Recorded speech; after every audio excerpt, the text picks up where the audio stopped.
Cooperative banks ಅಂತ ಹೇಳಿದ್ರೇನು, cooperative society ಅಂತ ಹೇಳಿದ್ರೆ ಕೋಆಪರೇಟಿವ್ ಬ್ಯಾಂಕ್ RBI ಇಂದ ಬ್ಯಾಂಕಿಂಗ್ ಬಿಸ್ನೆಸ್ ಮಾಡೋದಕ್ಕೆ ಲೈಸೆನ್ಸ್ ತಗೊಂಡು ಅದ್ರ ಪ್ರಕಾರ ಆಪರೇಟ್ ಮಾಡೋದು. ಬಟ್ ಕೋಆಪರೇಟಿವ್ ಸೊಸೈಟೀಸು ಯಾವುದೇ ರೀತಿಯ ಬ್ಯಾಂಕಿಂಗ್ ಲೈಸೆನ್ಸ್ ಇರೋದಿಲ್ಲ. ಕೋಆಪರೇಟಿವ್ ಸೊಸೈಟಿ ಮತ್ತೆ ಬ್ಯಾಂಕಿಗೆ ಇರುವಂತ ಡಿಫರೆನ್ಸ್ ಅನ್ನು ಒಬ್ಬ ಸಾಮಾನ್ಯ ವ್ಯಕ್ತಿ ಹೇಗೆ ಅರ್ಥ ಮಾಡ್ಕೊಳ್ಬಹುದು, ಹೇಗೆ ತಿಳ್ಕೊಳ್ಬಹುದು? ನೀವು ಕೇಳಬೇಕಾಗಿದ್ದು RBI ಇಂದ ಬ್ಯಾಂಕಿಂಗ್ ಬಿಸ್ನೆಸ್ ಮಾಡೋದಕ್ಕೆ ಪರ್ಮಿಷನ್ ಸಿಕ್ಕಿದ್ಯಾ?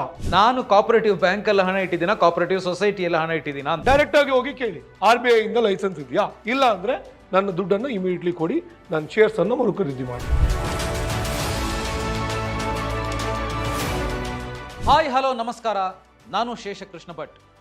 ಇತ್ತೀಚೆಗೆ ಬಹಳಷ್ಟು ಕೋಆಪರೇಟಿವ್ ಸೊಸೈಟಿಗಳು ಮುಳುಗಿದಾವೆ, ದಿವಾಳಿ ಆಗ್ಬಿಟ್ಟಿದಾವೆ. ಅದರಲ್ಲಿ ಹಣ ಇಟ್ಟಂತವರ ಬದುಕು ಬೀದಿಗೆ ಬಂದಿದೆ. ಬಹಳಷ್ಟು ಜನ ಮೋಸ ಹೋಗೋದೇ ಇಲ್ಲಿ, ಎಲ್ಲಿ ಹಣ ಇಡಬೇಕು ಅಂತ ಹೇಳಿ ಗೊತ್ತಿಲ್ಲದೇನೆ. ಇಲ್ಲಿ ಎರಡು ವಿಧ, ಒಂದು ಕೋಆಪರೇಟಿವ್ ಬ್ಯಾಂಕ್ಗಳು, ಮತ್ತೊಂದು ಕೋಆಪರೇಟಿವ್ ಸೊಸೈಟೀಸ್ಗಳು. ಸೊ ಇದರಲ್ಲಿ ಯಾವುದರಲ್ಲಿ ಹಣ ಇಟ್ಟರೆ ಸೇಫು, ಹಣ ಇಡೋದಕ್ಕಿಂತ ಮುಂಚೆ ಏನೇನು ನೋಡಬೇಕು, ಯಾಕೆ ಕೋಆಪರೇಟಿವ್ ಸೊಸೈಟಿಗಳು ಮುಚ್ಚೋಗ್ತಾ ಇದ್ದಾವೆ, ಇದೆಲ್ಲದರ ಬಗ್ಗೆ ಮಾತನಾಡೋದಕ್ಕೆ ನಮ್ಮ ಜೊತೆಗೆ ಫ್ರೀಡಮ್ ಆ್ಯಪ್ನ ಸಂಸ್ಥಾಪಕರು ಹಾಗೆಯೇ CEO ಆಗಿರುವಂಥ CS ಸುಧೀರ್ ಸರ್ ಇದ್ದಾರೆ. ಅವ್ರ ಜೊತೆಗೆ ಮಾತಾಡ್ತಾ ಹೋಗೋಣ. ಸರ್ ನಮಸ್ಕಾರ, ಕಾರ್ಯಕ್ರಮಕ್ಕೆ ಸ್ವಾಗತ. Thank you. ಬಹಳಷ್ಟು ಜನ ಮೋಸ ಹೋಗೋದೇ ಇಲ್ಲಿ ಸರ್. ಬ್ಯಾಂಕ್ ಅಂತ ಹೇಳ್ಬಿಟ್ಟು ಎಲ್ಲೋ ಕೊಂಡೋಗಿ ದುಡ್ಡು ಇಟ್ಬಿಟ್ಟಿರ್ತಾರೆ, ಅದು ನಿಜವಾಗ್ಲೂ ಬ್ಯಾಂಕೇ ಆಗಿರೋದಿಲ್ಲ. ಹಾಗಾಗಿ ನಾನು 1 by 1 ಕೇಳ್ತಾ ಹೋಗ್ತೀನಿ.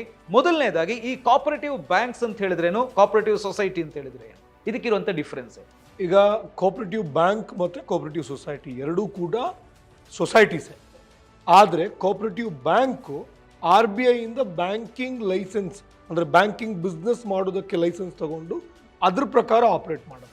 ಬಟ್ ಕೋಆಪರೇಟಿವ್ ಸೊಸೈಟೀಸು ಯಾವುದೇ ರೀತಿಯ ಬ್ಯಾಂಕಿಂಗ್ ಲೈಸೆನ್ಸ್ ಇರೋದಿಲ್ಲ. ಅವರು ಬ್ಯಾಂಕ್ ಅನ್ನುವ ವರ್ಡನ್ನು ಕೂಡ ಅವ್ರ ಹೆಸರಲ್ಲಿ ಬಳಸೋಂಗಿಲ್ಲ, ಕೋಆಪರೇಟಿವ್ ಸೊಸೈಟಿಗಳು ಮಾತ್ರ. ಈಗ ನಿಮಗೆ ಸೌಹಾರ್ದ cooperative society, multipurpose cooperative society, ಈ ಥರ ಒಂದಷ್ಟು ಇರುತ್ತೆ. ಇವರು ಬ್ಯಾಂಕ್ ಅನ್ನೋ ವರ್ಡನ್ನು ಯೂಸ್ ಮಾಡೋಂಗಿಲ್ಲ, ಇವರು ಬರೀ ಸೊಸೈಟಿ ಮಾತ್ರ. ಸೊ ಹಾಗಾದರೆ ಈ ಸೊಸೈಟಿಯವರು ಜನರಿಂದ ದುಡ್ಡು ಇಸ್ಕೋಬೋದಾ? ಇಸ್ಕೊಳಂಗಿಲ್ಲ. ಅವರು ಡೆಪಾಸಿಟ್ಸನ್ನು ಬರೀ ಮೆಂಬರ್ಸಿಂದ ಮಾತ್ರ ಪಡ್ಕೊಳ್ಬೋದು. ಕೋಆಪರೇಟಿವ್ ಬ್ಯಾಂಕ್ ಇರುತ್ತಲ್ಲ, RBI ಇಂದ ಲೈಸೆನ್ಸ್ ತೊಗೊಂಡಿರ್ತಾರೆ, ಅವರು ಜನರಿಂದ ಡೆಪಾಸಿಟ್ಸ್ ತಗೋಬಹುದು. ಸೊ ಹಾಗಾದರೆ ಈಗ ಗುರು ರಾಘವೇಂದ್ರ ಕೋಆಪರೇಟಿವ್ ಬ್ಯಾಂಕು ಈ ಥರದ್ದೆಲ್ಲ ಆಗುತ್ತಲ್ಲ, ಇಲ್ಲಿ ಡೆಪಾಸಿಟ್ ಇಟ್ಟವರಿಗೂ ಕೂಡ ಡೆಪಾಸಿಟರ್ ಇನ್ಶೂರೆನ್ಸ್ ಸ್ಕೀಮ್ ಇದೆಯಲ್ಲ, ಅಲ್ಲಿಂದ ಗ್ಯಾರಂಟಿ ಬರುತ್ತೆ. ಅದೇ ಸಾಮಾನ್ಯ ಕೋಆಪರೇಟಿವ್ ಸೊಸೈಟಿಗಳಿಗೆ ಅದಿರೋದಿಲ್ಲ. ಅಂದರೆ ನಿಮ್ಮೂರಲ್ಲಿರುವ ಒಂದು ಸೌಹಾರ್ದ ಕೋಆಪರೇಟಿವ್ ಸೊಸೈಟಿ ಎಂಥದ್ದು ಇರುತ್ತೆ, ಮಲ್ಟಿಪರ್ಪಸ್ ಕೋಆಪರೇಟಿವ್ ಸೊಸೈಟಿ, ಬೇರೆ ಬೇರೆ ಹೆಸರುಗಳನ್ನು ಹೆಸರಲ್ಲಿ ಆ ಸೊಸೈಟಿ ಸಂಘ ಇರುತ್ತಲ್ಲ, ಅಲ್ಲಿ ಹೋಗ್ಬಿಟ್ಟು ನೀವು ಒಂದು ವೇಳೆ ಡೆಪಾಸಿಟ್ ಇಟ್ಟರಪ್ಪ, ಫಸ್ಟ್ ಆಫ್ ಆಲ್ ನೀವು ಡೆಪಾಸಿಟ್ ಇಡಬೇಕು ಅಂತ ಕೇಳಿದ್ರೆ ಅವರು ನಿಮ್ಮಿಂದ ಡೆಪಾಸಿಟ್ನ ಡೈರೆಕ್ಟಾಗಿ ತೊಗೊಳಂಗಿಲ್ಲ. ಮೊದಲು ನಿಮಗೆ 5 ಶೇರು 10 ಶೇರು ಇಂತಿಷ್ಟು ಶೇರು ಅಂತ ಕೊಡ್ತಾರೆ. ಅದು ಶೇರ್ಸ್ ಕೊಟ್ಟು ನಿಮ್ಮನ್ನು ಮೆಂಬರ್ ಮಾಡೋದು. ಮೆಂಬರ್ಸಿಂದ ಮಾತ್ರ ಡೆಪಾಸಿಟ್ ಕಲೆಕ್ಟ್ ಮಾಡ್ಬೋದು, ಪಬ್ಲಿಕ್ ಇಂದ ಹಾಗೆ ಡೈರೆಕ್ಟ್ ಮಾಡೋಂಗಿಲ್ಲ, ಬ್ಯಾಂಕಲ್ಲಿ ಅಕೌಂಟ್ ಮಾಡಿದಂಗೆ ಮಾಡೋಂಗಿಲ್ಲ. ಸೊ ಅವಾಗೇನಾಗತ್ತೆ, ನೀವು ಅದರ ಪಾಲುದಾರರಾಗ್ತೀರಿ, ಪಾರ್ಟ್ ಓನರ್ ಆಗ್ತೀರಿ. ಅಂದರೆ ಆ ಕೋಆಪರೇಟಿವ್ ಸೊಸೈಟಿ ನಾಳೆ ತಪ್ಪು ಮಾಡಿದ್ರೆ ನೀವು ಅದರ ಹೊಣೆಗಾರರಾಗ್ತೀರಿ.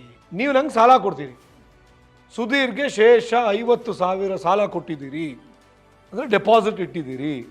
ನಾನೊಂದು ಕೋಆಪರೇಟಿವ್ ಸೊಸೈಟಿ, ನಾನು ಆ ದುಡ್ಡನ್ನು ತಗೊಂಡೋಗಿ ಏನು ಬೇಕಾದ್ರೂ ಮಾಡ್ತೀನಿ. ಏನೇ ಮಾಡಿದ್ರು ನಾಳೆ ಶೇಷಂಗೆ ನಾನು ಲಯಬಲ್ಲು, ನಾನು ವಾಪಸ್ ಕೊಡಬೇಕಾಗತ್ತೆ. ಪಾರ್ಟ್ನರ್ ಆಗಿರ್ತೀನಿ ಇಲ್ಲ, ಮತ್ತೆ ನೀವು ನಂಗೆ ಸಾಲ ಕೊಟ್ಟಿರೋದು, ಓಕೆ, ನಾನು ವಾಪಸ್ ಕೊಡ್ಲೇಬೇಕು ನಿಮಗೆ. ನನ್ನ ಪಾಲುದಾರಿಕೆ ಇಲ್ಲ ಇಲ್ಲಿ. ಶೇಷ ಬಂದು ಹೇಳ್ತಾರೆ ನಾವಿಬ್ರು ಒಟ್ಟಾಗಿ ಬಿಸ್ನೆಸ್ ಮಾಡೋಣ. ಈಗ ಶೇಷಂದು ನಂದು 99% ಓನರ್ಶಿಪ್ ಇದೆ, ನಿಮ್ದು 1%, ಅಥವಾ ಇಲ್ಲಿ 99% ಅಲ್ಲಿ ಬೇರೆ ಒಂದಷ್ಟು ಜನ ಇದ್ದಾರೆ. ನಾವ್ಯಾರೋ ಒಂದು 2-3 ಜನ ಬುದ್ಧಿವಂತರು ಸೇರ್ಕೊಂಡು ಏನು ಮಾಡ್ತೀವಿ, ನಿಮ್ಮೆಲ್ಲರಿಗೂ ಒಂದು 0.1%, 1% ಪಾಲುದಾರಿಕೆ ಕೊಟ್ಟು ನಿಮ್ಮಿಂದ ದೊಡ್ಡ ಡೆಪಾಸಿಟ್ ಇಸ್ಕೊತೀವಿ. ಅದನ್ನು ನಮಗೆ ಬೇಕಾದವ್ರಿಗೆ ಸಾಲ ಕೊಡ್ತೀವಿ, ರಿಕವರಿ ಮಾಡೋಕ್ಕೆ ಹೋಗಲ್ಲ. ಅವ್ರು ವಾಪಸ್ ಕೊಟ್ಟಿಲ್ಲ ಅಂತೇಳಿ ಕಂಪ್ಲೇಂಟ್ ಮಾಡ್ತೀವಿ ಅಥವಾ ಮುಚ್ಚಾಕ್ತೀವಿ. ಈಗ ನಿಮ್ಮ ದುಡ್ಡು ಹೋಯ್ತು, ನಾನು ಯಾರನ್ನು ಕೇಳೋಕ್ಕಾಗಲ್ಲ, ನೀವು ಪಾಲುದಾರರು ರೀ, ಹೌದು, ನೀವು ಶೇರ್ ತಗೊಂಡಿದ್ದೀರಿ. ಸೊ ನಾವೆಲ್ಲ ಒಟ್ಟಾಗಿ ಡಿಸೈಡ್ ಮಾಡಿದ್ದೀವಿ, ನಾವೆಲ್ಲ ಒಟ್ಟಾಗಿ ನಿರ್ಧಾರ ಮಾಡಿದ್ದಾಗ. ಸೊ ಹೀಗೆ ಬಟ್ ನಮ್ಮ ಹತ್ರ ಕೇಳದೇ ಇದ್ರೂ ಅವ್ರು ಏನು ಮಾಡ್ತಾರೋ ಅದಕ್ಕೆ ನಾವು ಪಾಲ್ದಾರ ಆಗ್ಬಿಡ್ತೀವಿ. ನಿಮ್ಮ ಹತ್ರ ವರ್ಷದಲ್ಲಿ ಒಂದ್ಸರಿ AGM ಅದು ಇದು ಮತ್ತು ಮೀಟಿಂಗ್ಗಳೆಲ್ಲ ಮಾಡಿಬಿಟ್ಟು ನಿಮ್ಮ ಹತ್ರ ಪರ್ಮಿಷನ್ ತಗೋತಾರೆ. ಅವ್ರಿಗೆ ನೀವು ಪರ್ಮಿಷನ್ ಕೊಟ್ಟಿರ್ತೀವಿ. ಈಗ ನಮ್ಮ ಮನೆಯಲ್ಲಿ ನಮ್ಮ ತಂದೆ ನಮ್ಮ ಪರವಾಗಿ ಡಿಸಿಷನ್ಸ್ ಮಾಡ್ತಾರೆ, ಕರೆಕ್ಟಾ? ಅವರು ತಪ್ಪು ಮಾಡಿದ್ರೆ ನಾನು ಕೋರ್ಟಿಗೆ ಹೋಗೋಕ್ಕಾಗತ್ತಾ? ಸೊ ಈ ಸಂಘಗಳಿರುತ್ತಲ್ಲ, ಕೋಆಪರೇಟಿವ್ ಸೊಸೈಟಿ ಅಂದ್ರೆ ಸಂಘ, ಚಿಕ್ಕ ಚಿಕ್ಕ ಸಂಘಗಳು. ಈ ಸಂಘಗಳಲ್ಲಿ ಎಲ್ಲರೂ ಮೆಂಬರ್ ಆಗಿರ್ತಾರೆ, ನಾವೆಲ್ಲರೂ ಒಟ್ಟುಗಡೆ ಕರ್ಕೊಂಡ್ಬಂದಿರ್ತೀವಿ. ಅರ್ಥ ಆಗ್ತಿದೆ? ಒಬ್ಬ ಡಿಸಿಷನ್ ತಗೊಂಡಾಗ ಯಾರು ಅಪೋಸ್ ಮಾಡ್ಲಿಕ್ಕೆ ಹೋಗಲ್ಲ. ಈಗ ನಮ್ಮ ಕಂಪ್ನಿಲಿ 50 ಜನ ಶೇರ್ ಹೋಲ್ಡರ್ಸ್ ಇದ್ದಾರೆ. ಅವರೆಲ್ಲ ನನ್ನನ್ನು CEO ಮಾಡಿದ್ದಾರೆ.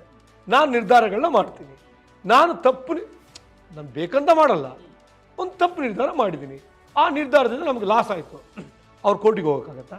ಒಂದು ವೇಳೆ ನಾನು ಇಂಟೆನ್ಷನಲಿ ಮಾಡಿದ್ದು ಅಂತ ಪ್ರೂವ್ ಆದರೆ ಕೋರ್ಟಿಗೆ ಹೋಗ್ಬೋದು, ಇಲ್ಲಾಂದ್ರೆ ಹೆಂಗೆ ಹೋಗ್ತಾರೆ? ಇದು ಕೋಆಪರೇಟಿವ್ ಸೊಸೈಟಿಯಲ್ಲೂ ಕೂಡ ನೀವು ಹೇಳಿದಂಗೆನೆ ಒಂದು ವೇಳೆ ಅವರು ಇಂಟೆನ್ಷನಲಿ ನೀವು ಹೇಳಿದಂಗೆ ಸಾಲ ಮಾಡಿ ಈಗ IMA ಜ್ಯುವೆಲರಿ ಸ್ಕ್ಯಾಮ್ ಆಯ್ತಲ್ಲ, ಅಲ್ಲಿ ಏನಾಯ್ತು? IMA ಜ್ಯುವೆಲರಿ ಸ್ಕ್ಯಾಮ್ ಅಲ್ಲಿ ಅದು ಕೋಆಪರೇಟಿವ್ ಸೊಸೈಟಿನೇ, ಬ್ಯಾಂಕ್ ಅಲ್ಲ, ಅದು ಕೋಆಪರೇಟಿವ್ ಸೊಸೈಟಿನೇ. ಎಲ್ಲರನ್ನು ಮೆಂಬರ್ ಮಾಡಿ ಅವರಿಗೆ ಆಮಿಷ ಒಡ್ಡಿದ್ದು, ಇಂತಿಷ್ಟು % ಗ್ಯಾರಂಟಿಡ್ ರಿಟರ್ನ್ ಕೊಡ್ತೀನಿ ಅಂತ. ಅವಾಗೇನಾಯ್ತು? ಆಮಿಷ ಒಡ್ಡಿ ಬಹಳ ದೊಡ್ಡ ಮಟ್ಟದಲ್ಲಿ ಸ್ಕ್ಯಾಮ್ ಮಾಡಿದ್ರಿಂದ ಕೋರ್ಟಿಗೆ ಹೋದ್ರು, ಅವ್ರನ್ನ ಅರೆಸ್ಟ್ ಮಾಡಿದ್ರು. ಈಗೇನಾಗಿದೆಯೋ ಗೊತ್ತಿಲ್ಲ ನನಗೆ ಅದ್ರ ಕರೆಂಟ್ ಸ್ಟೇಟಸ್. ಅಂದರೆ ಯೋಚನೆ ಮಾಡಿ ನೋಡಿ, ನಾವೆಲ್ಲ ಏನು ಮಾಡ್ತೀವಿ, ನಮ್ಮೂರಿನ ಒಬ್ಬ ಹಿರಿಯ ದೊಡ್ಡ ಮನುಷ್ಯ, ಫೇಸ್ ವ್ಯಾಲ್ಯೂ ಇದೆ, ಅವನು ಸೊಸೈಟಿ ಮಾಡ್ತಾನೆ, ಒಂದಷ್ಟು ಜನ ಸೇರಿಸ್ಕೊಂಡು, ಇವ್ರು ಒಳ್ಳೆ ವ್ಯಕ್ತಿ, ಮತ್ತೆ ಬಂದು ಮನೆ ಕ್ಯಾನ್ವಾಸ್ ಮಾಡ್ತಾರೆ, ಅವರು ಕ್ಯಾಂಪೇನ್ ಮಾಡ್ತಾರೆ, ಡೆಪಾಸಿಟ್ ಇಡ್ರಿ, ಶೇರ್ ತಗೊಳ್ರಿ ಅಂತ. ದೊಡ್ಡ ಮನುಷ್ಯ ಹೆಂಗೆ ಇಲ್ಲ ಅಂತ ಹೇಳೋದು? ಆಯ್ತು ಇರಲಿ, ಕೊಡ್ತೀವಿ. ನಾಳೆ ಅವರು ಮುಳುಗಿಸಿದ್ರೆ ನೀವು ಯಾರನ್ನು ಕೇಳ್ತೀರಿ? ಯಾರನ್ನು ಕೇಳೋಕ್ಕಾಗಲ್ಲ, ಆಪ್ಷನ್ನೇ ಇಲ್ಲ. ಈಗ ನಿಮಗೆ ಈ ಹೌಸಿಂಗ್ ಸೊಸೈಟಿ ಮಾಡ್ತಾರಲ್ಲ, ಅದು ಹಾಗೇನೆ, ಹೌಸಿಂಗ್ ಸೊಸೈಟಿ ಮಾಡೋದು ಹಾಗೇನೆ. ಸೊ ಈ ಥರ ಮಾಡಿಬಿಟ್ಟು ಬಹಳಷ್ಟು ದೊಡ್ಡ ನಷ್ಟವನ್ನು ಮಾಡ್ತಾರೆ. ಇದರಿಂದ ಎಲ್ರಿಗೂ ತೊಂದರೆ ಆಗುತ್ತೆ. ಹಾಗಾಗಬಾರ್ದು ಅಂದರೆ ನನ್ನ ಸಜೆಷನ್ ಅಷ್ಟೇ, ನೀವು ಕೋಆಪರೇಟಿವ್ ಸೊಸೈಟಿ ಮತ್ತು ಕೋಆಪರೇಟಿವ್ ಬ್ಯಾಂಕಿನ ಡಿಫ್ರೆನ್ಸ್ನ ತಿಳ್ಕೊಳ್ಳಿ. ಎಸ್, ಆ ಡಿಫ್ರೆನ್ಸ್ ಏನು ಅಂತ ನಾನು ಕೇಳಲಿಕ್ಕೆ ಬಂದೆ. RBI ಇಂದ ಬ್ಯಾಂಕಿಂಗ್ ಆಪರೇಷನ್ಸ್ ಅಥವಾ ಬ್ಯಾಂಕಿಂಗ್ ಬಿಸ್ನೆಸ್ ಮಾಡೋದಕ್ಕೆ ಲೈಸೆನ್ಸ್ ಇದೆಯಾ? ಅದಿದ್ರೆ ತೋರಿಸಿ ಫಸ್ಟ್. ಒಂದು ವೇಳೆ ಕೋಆಪರೇಟಿವ್ ಬ್ಯಾಂಕಲ್ಲಿ ನೀವು ಇಡೋದಾದ್ರೂ ಡೆಪಾಸಿಟ್ 5 ಲಕ್ಷಕ್ಕಿಂತ ಹೆಚ್ಚಿನ ಡೆಪಾಸಿಟ್ ಇಡಬೇಡಿ. 5 ಲಕ್ಷದವರೆಗೆ ಮಾತ್ರ, 5 ಲಕ್ಷದವರೆಗೆ ಮಾತ್ರ ನಿಮಗೆ ಡೆಪಾಸಿಟರ್ಸ್ ಇನ್ಶೂರೆನ್ಸ್ ಸ್ಕೀಮ್ ಅಡಿಯಲ್ಲಿ ನಿಮಗೆ ಪ್ರೊಟೆಕ್ಷನ್ ಸಿಗುತ್ತೆ, ಅದಕ್ಕಿಂತ ಜಾಸ್ತಿ ಸಿಗೋದಿಲ್ಲ. ಅದು ಸಿಗೋದು ಕೂಡ ಬ್ಯಾಂಕ್ ಮುಳುಗೋದ್ರೆ ಇಮಿಡಿಯೇಟ್ಲಿ ಸಿಗಲ್ಲ, ಅದು ಕಾಯಬೇಕು 3-4 ವರ್ಷ. ಗುರು ರಾಘವೇಂದ್ರ ಇದ್ರದ್ದು ಇನ್ನೂ ಪೂರ್ತಿ ಬಂದಿಲ್ಲ, ಇತ್ತೀಚೆಗೆಲ್ಲೋ ಬಗೆಹರಿತಿದೆ, ಎಷ್ಟು ವರ್ಷ ಆಯಿತು. ಸೊ ಹಾಗಾಗಿ ನನ್ನ ಸಜೆಷನ್ನು ಒಳ್ಳೊಳ್ಳೆ ಬ್ಯಾಂಕ್ಗಳಿದೆ ಸರ್. ಅದಕ್ಕಿಂತ ಮುಂಚೆ ಒಳ್ಳೆ ಬ್ಯಾಂಕ್ಗಳ ಸಜೆಷನ್ ಕೊಡೋದಕ್ಕಿಂತ ಮುಂಚೆ, ಈಗ ಒಬ್ಬ ಸಾಮಾನ್ಯ ವ್ಯಕ್ತಿಗೆ, ಈಗ ನೀವು ಹೇಳ್ದಂಗೆ ಕೋಆಪರೇಟಿವ್ ಬ್ಯಾಂಕ್, ಕೋಆಪರೇಟಿವ್ ಸೊಸೈಟಿ ಅಂತ ಹೇಳುವಂಥ ಅದರ ಡಿಫ್ರೆನ್ಸ್ ಬಹಳಷ್ಟು ಜನಕ್ಕೆ ಗೊತ್ತಾಗಲ್ಲ. ಅಲ್ಲೊಂದು ಬ್ಯಾಂಕ್ ಓಪನ್ ಆಗಿದೆ, ದುಡ್ಡು ಇಡೋದು ಅಂತ ಬಂದರೆ ಬ್ಯಾಂಕ್ ಅಂತಲೇ ಜನ ಮಾತಾಡ್ತಾರೆ. ಸೊ ಇಲ್ಲಿ ಕೋಆಪರೇಟಿವ್ ಸೊಸೈಟಿ ಮತ್ತು ಬ್ಯಾಂಕಿಗೆ ಇರುವಂಥ ಡಿಫ್ರೆನ್ಸನ್ನು ಒಬ್ಬ ಸಾಮಾನ್ಯ ವ್ಯಕ್ತಿ ಹೇಗೆ ಅರ್ಥ ಮಾಡ್ಕೊಳ್ಬೋದು, ಹೇಗೆ ತಿಳ್ಕೊಳ್ಬೋದು? ಕೋಆಪರೇಟಿವ್ ಸೊಸೈಟಿಯವರು ಬ್ಯಾಂಕ್ ಅಂತ ಯೂಸ್ ಮಾಡೋಂಗಿಲ್ಲ, ಬಟ್ ಹೇಳುವಾಗ ಹೇಳ್ತಾರಲ್ಲ ಅಂತ. ಮಾತಾಡುವಾಗ ಹೇಳ್ಬೋದು. ಕೆಲವರು ವಿಸಿಟಿಂಗ್ ಕಾರ್ಡಲ್ಲಿ ಪ್ರಿಂಟ್ ಮಾಡ್ಕೋತಾರೆ, ಬೋರ್ಡಲ್ಲಿ ಹಾಗಿರಲ್ಲ, ಕಟ್ ಮಾಡ್ತಾರೆ, ಈ ಥರ ಎಲ್ಲ ಮಾಡ್ಕೊಂಡ್ಬಿಡ್ತಾರೆ. ಹಾಗಾಗಿ ಆ ಥರ ನಿಮ್ಗೆ ಗೊತ್ತಾಗೋದೇ ಇಲ್ಲ. ನೀವು ಕೇಳಬೇಕಾಗಿದ್ದು RBI ಇಂದ ಬ್ಯಾಂಕಿಂಗ್ ಬಿಸ್ನೆಸ್ ಮಾಡೋದಕ್ಕೆ ಪರ್ಮಿಷನ್ ಸಿಕ್ಕಿದ್ಯಾ? ಅದ್ರ ಒಬ್ಬ ಕಾಮನ್ ಮ್ಯಾನ್ ಹೋಗಿ ಅಲ್ಲಿ ಕೇಳ್ಬೋದು. ಊರಿನ ಬರೋಲ್ಲ, ಅಕ್ಕಪಕ್ಕದ. ಎರಡನೇದು, ಶೇರನ್ನು ಕೊಂಡುಕೊಳ್ಳದೆ ಡೆಪಾಸಿಟ್ ಇಟ್ಕೊಳ್ಳೋಕೆ ಸಾಧ್ಯನಾ?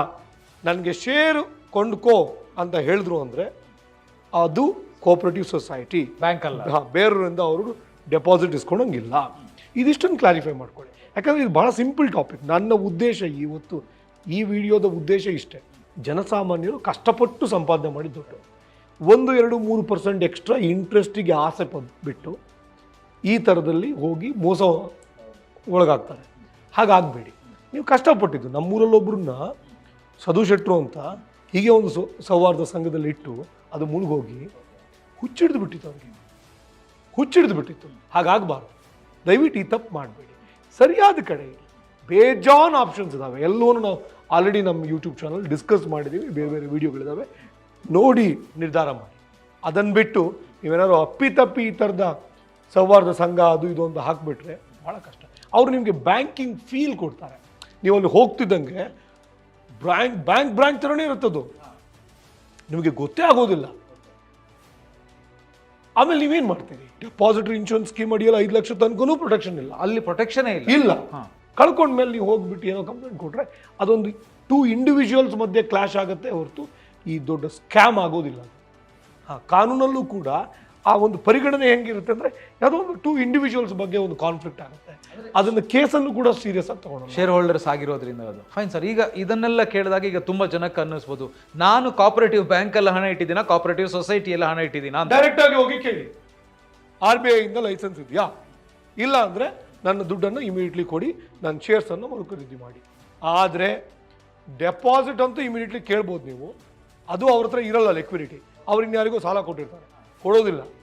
ಈಗ ನಾನು ಈ ವಿಡಿಯೋ ನೋಡಿಬಿಟ್ಟು ಸಾಮಾನ್ಯವಾಗಿ ಕೋಆಪರೇಟಿವ್ ಸೊಸೈಟಿಗಳಲ್ಲಿ 20, 30, 50, 100, 500 ಜನ ಡೆಪಾಸಿಟರ್ಸ್ ಇರ್ತಾರೆ. ಅವರೆಲ್ಲರೂ ಹೋಗಿ ದುಡ್ಡು ಕೇಳಿದ್ರೆ ನಾಳೆ ನೀವೆಲ್ಲ ಕಡೆ ನ್ಯೂಸ್ ಕೇಳ್ತೀರಿ, ಅಲ್ಲಿ ಮುಚ್ಚೋಯ್ತಂತೆ, ಇಲ್ಲಿ ಮುಚ್ಚೋಯ್ತಂತೆ ಅಂತ. ಯಾಕಂದ್ರೆ ಅವ್ರದ್ದು ದುಡ್ಡು ಇರಲ್ಲ, ಯಾರಿಗೋ ಸಾಲ ಕೊಟ್ಟಿರ್ತಾರೆ, ರಿಕವರಿ ಆಗಿರೋಲ್ಲ. ಬಟ್ ಸಾಲ ಕೊಡುವಾಗಲೂ ಅವರು ಒಂದಷ್ಟು ಮಾನದಂಡಗಳನ್ನ ಫಾಲೋ ಮಾಡಬೇಕಲ್ವಾ? ಅದು ಅವ್ರಿಗೆ ಬಿಟ್ಟಿದ್ದು. ಇಲ್ಲಿ ಬ್ಯಾಂಕಿಂಗ್ ಏನಿದೆಯಲ್ಲ, ಒಂದು ಇನ್ವೆಸ್ಟಿಗೇಷನ್ನು, ಆಡಿಟ್ಟು, ಆ ಪ್ರೊಸೆಸ್ ನಡೆಯೋದಿಲ್ಲ, ಅಲ್ಲಿ ನಡೆಯಲ್ಲ. RBI ಇದಾದರೆ ಈಗ RBI ಸೂಪರ್ವಿಷನಿಗೆ ಬರುತ್ತೆ, RBI ಆಡಿಟ್ ನಡೆಯುತ್ತೆ, ಅದನ್ನೆಲ್ಲ ಫಾಲೋ ಮಾಡಬೇಕಾಗುತ್ತೆ. ಹಾಗಾಗಿಯೇ ಕೋಆಪರೇಟಿವ್ ಸೊಸೈಟಿಯಲ್ಲಿ ಚೆಕ್ ಬುಕ್ ಕೊಡಲ್ಲ. ನಿಮ್ಮ ಹತ್ರ ಬ್ಯಾಂಕ್ ಅಕೌಂಟ್ ಇದ್ರೂ ಕೂಡ ನಿಮಗೆ ಚೆಕ್ ಬುಕ್ ಕೊಡೋಂಗಿಲ್ಲ, ATM ಮಾಡೋಂಗಿಲ್ಲ ಅವರು. ಅಲ್ಲೇ ಹೋಗಿ ಚಲನಲ್ಲಿ ಫಿಲ್ ಮಾಡಿ ಕೊಡಬೇಕು. ಅಲ್ಲ ಆಶ್ಚರ್ಯ ಅಂದ್ರೆ ಸರ್, ನೀವು ಹೇಳ್ತಾ ಇರ್ಬೇಕಿದ್ರೆ ಹೆಂಗಾಗುತ್ತಾ ಇದೆ ಅಂತ ಹೇಳಿದ್ರೆ, RBI ಮಾನಿಟರ್ ಮಾಡ್ತಾ ಇರುವಂತ ಕೋಆಪರೇಟಿವ್ ಬ್ಯಾಂಕ್ಗಳೇ ಎಷ್ಟೋ ಮುಳುಗೋಗಿದಾವೆ, ಇನ್ನು RBI ಮಾನಿಟರ್ ಕೂಡ ಇಲ್ಲ, ಆಗಲ್ಲ ಅಂತ ಹೇಳಿದಾಗ ತಾಲೂಕು ಮಟ್ಟದಲ್ಲಿ, ಹೋಬಳಿ ಮಟ್ಟದಲ್ಲಿ ನಡೆಯೋದ್ರಿಂದ ಇದು ನಿಮಗೆ ಸ್ಟೇಟ್ ಲೆವೆಲ್ ಸುದ್ದಿ ಆಗೋದಿಲ್ಲ. ಅಪ್ಪಿತಪ್ಪಿ ನಿಮ್ಮೂರಲ್ಲಾದ್ರೂ ಒಂದು ಗೊತ್ತಾಗತ್ತೆ ನಿಮಗೆ, ಬೇರೆ ಕಡೆ ಅದು ಗೊತ್ತಾಗಲ್ಲ, ಎಷ್ಟು ಮುಚ್ಚೋಗಿದಾವೆ ಅಂತಾನೂ ಗೊತ್ತಾಗಲ್ಲ. ಹಾಗಾಗಿ ನನಗೆ ಇತ್ತೀಚೆಗೆ ನನ್ನ ಅಕ್ಕ ಒಬ್ರು ಹೇಳ್ತಿದ್ರು, ನಮ್ಮೂರಲ್ಲಿ ಒಂದು ಕೋಆಪರೇಟಿವ್ ಸೊಸೈಟಿ ಮಾಡಿದ್ದಾರೆ, 10 ಲಕ್ಷ ಡೆಪಾಸಿಟ್ ಮಾಡಿ ಇಷ್ಟು ಬಡ್ಡಿ ಕೊಡ್ತೀವಿ ಅಂತ ಕೇಳ್ತಿದ್ದಾರೆ, ಏನು ಮಾಡಲಿ? ನಾನು 1 ರೂಪಾಯಿ ಕೊಡಬೇಡಿ ಅಂತ ಹೇಳಿ. ಇದು ನಡೀತಿರುತ್ತೆ. ದಯವಿಟ್ಟು ಎಲ್ಲರೂ ಕೂಡ ಇಷ್ಟೇ, ಇದನ್ನು ಎಷ್ಟು ಡಿಸ್ಕಸ್ ಮಾಡಿದ್ರು ಇಷ್ಟೇ, ಒಂದೇ ಒಂದು ವಿಚಾರ, ಕೋಆಪರೇಟಿವ್ ಸೊಸೈಟಿಯಲ್ಲಿ ದುಡ್ಡಿಡಕ್ಕೆ ಹೋಗಬೇಡಿ. ಅಲ್ಲ ಈಗ ನಾನು ಕೇಳೋದು ಯಾಕಂದ್ರೆ ಬಹಳಷ್ಟು ಕೋಆಪರೇಟಿವ್ ಸೊಸೈಟಿಗಳಿದ್ದಾವೆ, ಎಲ್ಲವೂ ಮುಚ್ಚಿ ಹೋಗ್ತವೆ ಅಂತ ನಾವು ಖಂಡಿತವಾಗ್ಲೂ ಹೇಳೋದಿಕ್ಕೂ ಆಗಲ್ಲ. ಚೆನ್ನಾಗಿ ನಡೀತಾ ಇರುವಂಥದ್ದು ಇದೆಯಾ? ಆಮೇಲೆ ಯಾವ ಉದ್ದೇಶಕ್ಕೋಸ್ಕರ ಈ ಕೋಆಪರೇಟಿವ್ ಸೊಸೈಟಿಗಳನ್ನ ಮಾಡ್ತಾರೆ? ಅವರು ಅದಕ್ಕೆ ವಿವಿಧೋದ್ದೇಶ, ನೀವು ನೋಡಿರ್ಬೇಕು, ಮಲ್ಟಿಪರ್ಪಸ್, ವಿವಿಧೋದ್ದೇಶ ಸೌಹಾರ್ದ ಕೋಆಪರೇಟಿವ್ ಸೊಸೈಟಿ ಅಂತೆಲ್ಲ ಮಾಡಿರ್ತಾರೆ, ಬೇರೆ ಬೇರೆ ಏನೇನೋ ಉದ್ದೇಶ ಇಟ್ಕೊಂಡು. ಜನರಿಂದ ಡೆಪಾಸಿಟ್ ಕಲೆಕ್ಟ್ ಮಾಡೋದು ತಪ್ಪು. 10 ಜನ 20 ಜನ ಅವರ ಸೊಸೈಟಿ ಮೆಂಬರ್ಸ್ ಇರ್ತಾರೆ, ಕೀ ಮೆಂಬರ್ಸು, ಅವರು ಅದನ್ನೆಲ್ಲ ದುಡ್ಡು ಹಾಕ್ಬಿಟ್ಟು, ಈಗ ವಿವಿಧೋದ್ದೇಶ ಕೋಆಪರೇಟಿವ್ ಸೊಸೈಟಿಯಲ್ಲಿ ಅಡಿಕೆ ಮಂಡಿ ಮಾಡ್ತಾರೆ, ಪೆಟ್ರೋಲ್ ಬಂಕ್ ರನ್ ಮಾಡ್ಬೋದು, ಏನು ಬೇಕಾದರೂ ಮಾಡ್ಬೋದು, ಬಿಸ್ನೆಸ್ ಥರನೇ ಅದು, ಅಬ್ಸಲ್ಯೂಟ್ಲಿ. ಬಟ್ ದುಡ್ಡನ್ನು ಹೆಂಗೆ ಪ್ರೊಕ್ಯೂರ್ ಮಾಡ್ತಾರೆ? ಶೇರ್ ಮೂಲಕ ಮಾತ್ರ ಮಾಡಬೇಕು. ಜನರಿಂದ ಶೇರ್ನ ಮಾರಾಟ ಮಾಡಿ, ಜನರಿಗೆ ಶೇರನ್ನ ಖರೀದಿ ಮಾಡುವ ಹಾಗೆ ಮಾಡಿ, ಅದರಿಂದ ದುಡ್ಡನ್ನು ಪ್ರೊಕ್ಯೂರ್ ಮಾಡಬೇಕು, ಡೆಪಾಸಿಟಿಂದ ಅಲ್ಲ. ಒಂದು ವೇಳೆ ಷೇರುದಾರರು ಡೆಪಾಸಿಟ್ ಇಡಬೇಕು ಅಂದರೆ ಅವಕಾಶ ಇದೆ, ಆದರೆ ಹಳ್ಳಿಯಲ್ಲಿ ನಡೆಯೋದು ಹಾಗಲ್ಲ. ಡೆಪಾಸಿಟ್ಗೋಸ್ಕರನೇ ಅಲ್ಲಿ ಬ್ಯಾಂಕ್ ತರ ಅದನ್ನು ಮಿಸ್ಲೀಡ್ ಮಾಡ್ತಾರೆ, ಅದು ತಪ್ಪು. ಸೊ ಹಾಗಾಗಿ ಅಲ್ಲಿ ಮಾಡಬೇಡಿ, ಅಲ್ಲಿ ಬ್ಯಾಂಕಿಂಗ್ ಯಾವುದೇ ಲೈಸೆನ್ಸ್ ಇರೋದಿಲ್ಲ. ಈಗ ನಾನು ನೀವು ಒಟ್ಟಾಗಿ ಈಗ ಒಂದು ನಿರ್ಧಾರ ಮಾಡ್ತೀವಿ, ಇನ್ನೊಂದು 10 ಜನ ನಮ್ಮ ಕ್ಲೋಸ್ ಫ್ರೆಂಡ್ಸನ್ನು ಸೇರಿಸ್ಬಿಟ್ಟು ಮಾಡೋಣ, ಸೊಸೈಟಿ ಮಾಡ್ತೀವಿ, ಎಲ್ಲರೂ ಶೇರ್ ಹಾಕ್ತೀವಿ. ನಾಳೆ ನಮ್ಮ ಹತ್ರ ಒಂದು ದುಡ್ಡು ಇದೆಯಪ್ಪ, 10 ಲಕ್ಷ ರೂಪಾಯಿ ಇದೆ, ನಂಗೆ ಗೊತ್ತುಂಟು ನಂದು ಸೊಸೈಟಿ, ನಾನು ಭಾಳ ಪಾಲುದಾರ, ನನಗಿಲ್ಲಿ ಮ್ಯಾನೇಜ್ಮೆಂಟಲ್ಲಿ ಇನ್ವಾಲ್ವ್ ಆಗಿದ್ದೀನಿ, 10 ಲಕ್ಷ ಇಲ್ಲಿ ಹಾಕ್ತೀನಿ ಸಾಲ ಅಂತ, ಇಂದಿಷ್ಟು ಬಡ್ಡಿ ಕೊಡ್ತೀನಿ. ಓಕೆ, ನಾನು ಇನ್ಯಾರ್ದೋ ಸೊಸೈಟಿಗೆ ಹೋಗ್ಬಿಟ್ಟು ನನಗೆ ಅಲ್ಲಿ ಒಳಗಡೆ ವಿಸಿಬಿಲಿಟಿನೇ ಇಲ್ಲ, ಏನು ನಡೆಯುತ್ತೆ ಗೊತ್ತಿಲ್ಲ, ನಾನು ಡೆಪಾಸಿಟ್ ಇಟ್ಟರೆ ಕತೆ ಮುಗೀತು. ಹಾಗಾಗೋದು ಬೇಡ ಅಂತ.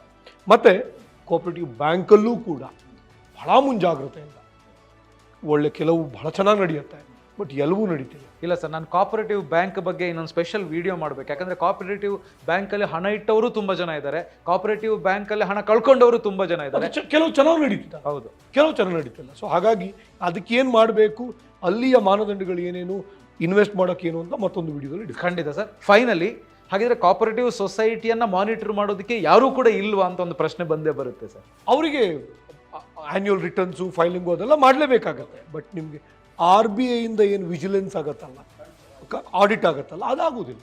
ಸೊ ಹಾಗಾಗಿ ಬೇಡ. ಮತ್ತೆ ಅದಕ್ಕಿಂತ ಹೆಚ್ಚಾಗಿ ನಿಮಗೆ ಯಾವ ಭದ್ರತೆಯೂ ಇಲ್ಲಲ್ಲ. ಯಾರೋ ಒಂದು 5 ಜನ 10 ಜನ ವ್ಯಕ್ತಿಯನ್ನು ನಂಬಿ ನೀವು ದುಡ್ಡು ಹಾಕ್ತೀರಿ, ಅವ್ರು ನಾಳೆ ಮುಳುಗಿಸಿದ್ರೆ ಏನು ಮಾಡ್ತೀರಿ ನೀವು? ಬೇಡವೇ ಬೇಡ.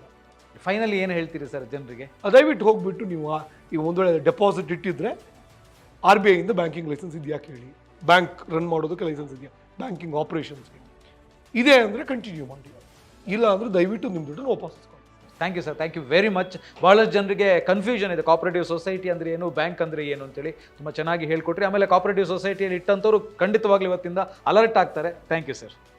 ನೋಡಿದ್ರಲ್ಲ ವೀಕ್ಷಕರೇ, ಕೋಆಪರೇಟಿವ್ ಬ್ಯಾಂಕ್ ಮತ್ತು ಕೋಆಪರೇಟಿವ್ ಸೊಸೈಟಿಗೆ ಅಜಗಜಾಂತರ ವ್ಯತ್ಯಾಸ ಇದೆ. ಹಾಗಾಗಿ ನೀವೇನಾದರೂ ಕೋಆಪರೇಟಿವ್ ಸೊಸೈಟಿಯಲ್ಲಿ ಬ್ಯಾಂಕ್ ಅಂತ ಹೇಳಿ ಏನಾದರೂ ಅಂದ್ಕೊಂಡು ದುಡ್ಡು ಇಟ್ಟಿದ್ದೀರಿ ಅಂತ ಹೇಳಿದ್ರೆ ಹುಷಾರಾಗಿರಿ. ಇವತ್ತೇ ಹೋಗಿ ಕೇಳಿ, ಕೋಆಪರೇಟಿವ್ ಸೊಸೈಟಿ ಅಂತ ಹೇಳಿ ಅವರು ಬ್ಯಾಂಕ್ ಅಂತ ಏನಾದರೂ ಹೆಸರು ಇಟ್ಕೊಂಡಿದ್ದಾರೆ ಅಂತ ಹೇಳಿದ್ರೆ ನಿಮಗೆ RBI ಲೈಸೆನ್ಸ್ ಇದೆಯಾ ಅಂತ. ಇಲ್ಲ ಅಂತ ಹೇಳಿದ್ರೆ ನಿಮ್ಮ ಹಣವನ್ನು ತೆಗೆದುಕೊಂಡು ಬೇರೆ ಸೇಫ್ ಆಗಿರುವಂಥ ಬ್ಯಾಂಕ್ಗಳಲ್ಲಿ ಇಡೋದು ತುಂಬ ಒಳ್ಳೆಯದು. ಆಮೇಲೆ ಇನ್ನೊಂದು ವಿಷಯ, ನಿಮಗೇನಾದರೂ ಇನ್ವೆಸ್ಟ್ಮೆಂಟ್ ಮಾಡಬೇಕು, ಸೇವಿಂಗ್ಸ್ ಮಾಡಬೇಕು ಅಂತ ಹೇಳಿದರೆ ಖಂಡಿತವಾಗ್ಲೂ ನೀವು ಫ್ರೀಡಮ್ ಆ್ಯಪನ್ನು ಡೌನ್ಲೋಡ್ ಮಾಡಿ. ಫ್ರೀಡಮ್ ಆ್ಯಪಲ್ಲಿ ಹೂಡಿಕೆಗೆ, ಅದಾದಮೇಲೆ ಉಳಿತಾಯಕ್ಕೆ ಸಂಬಂಧಪಟ್ಟಂಥ ಭಾಳಷ್ಟು ಕೋರ್ಸ್ಗಳಿದ್ದಾವೆ. ಅದು ಖಂಡಿತವಾಗ್ಲೂ ನಿಮ್ಮ ಬದುಕನ್ನು ಬದಲಾಯಿಸುತ್ತೆ. ಅಷ್ಟೇ ಅಲ್ಲ, ಈಗಾಗಲೇ ಈ ವಿಡಿಯೋನ ಕಂಪ್ಲೀಟ್ ಆಗಿ ನೋಡಿದ್ದೀರಾ, ಲೈಕ್ ಮಾಡಿ, ಶೇರ್ ಮಾಡಿ. ಬಹಳಷ್ಟು ಜನಕ್ಕೆ ಇದು ಹೆಲ್ಪ್ ಆಗುತ್ತೆ. ಯಾಕಂದರೆ ತುಂಬ ಜನ ಇವತ್ತು ಕೋಆಪರೇಟಿವ್ ಸೊಸೈಟಿಗಳಲ್ಲಿ ಬ್ಯಾಂಕ್ ಅಂತ ಹೇಳಿಬಿಟ್ಟು ದುಡ್ಡು ಇಟ್ಟಿದ್ದಾರೆ. ಎಷ್ಟೋ ಆ ಥರದ ಸೊಸೈಟಿಗಳು ಮುಳುಗೋಗಿದ್ದಾವೆ. ಅದರಿಂದಾಗಿ ಜನ ಬೀದಿಗೆ ಬಂದಿದ್ದಾರೆ. ಹಾಗಾಗಬಾರ್ದು ಅಂತ ಹೇಳಿದ್ರೆ ನೀವು ಈ ವಿಡಿಯೋವನ್ನು ಶೇರ್ ಮಾಡಬೇಕು. All the best.